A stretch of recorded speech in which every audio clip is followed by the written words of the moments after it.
আমি বাড়ির বড় বউ হয়েও ছোট বউয়ের পায়ে ধরে বোন বলে কান্না করে বলছিলাম যে আমাকে আর মারিস না বোন, প্রয়োজনে আমাকে বাড়ি থেকে বের করে দেন, তবুও এই অন্যায়টা আমার সাথে কইরেন না। আমার ননদ বলল আমার ভাই রাতে তোর কাছে যাবে, এটা তুই বললেই আমরা বিশ্বাস করে নিব।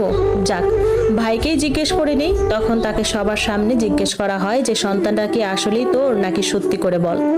তখন সে সকলের সামনে নতুন বউয়ের ভয়ে বলল যে আমি তো ওর সাথে একদিনও থাকি নাই, আর এসবের চিন্তা ভাবনাও করি নাই, দেখেন গিয়ে কোথায় থেকে নিয়ে আসছে।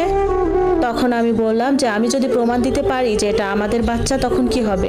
এটা কেন বললাম, তাই ওর দ্বিতীয় স্ত্রী আমায় এক থাপ্পড়ে সোফার উপর ফেলে দেয়, সাথে সাথে ঠোঁটটা কেটে যায় আমার। এটাও বলে যে আজকে আমার সাথে হসপিটালে গিয়ে আবর্ষণ করে নিবি, না হয় তোর কপালের দুঃখের কোনো সীমা থাকবে না। কিন্তু আমার শাশুড়ি মনে হয় ওনার ছেলের চোখ মুখ দেখে কিছুটা আন্দাজ করতে পেরেছে, তাই বললো যে ঠিক আছে, এই পাপি মেয়েটার কথা চিন্তা করে আমি আর কিছু করলাম না, তবে এই বান্দির বাচ্চাটা ওর ছেলে মেয়েকে পেটে নিয়েই আমার বাড়ির সমস্ত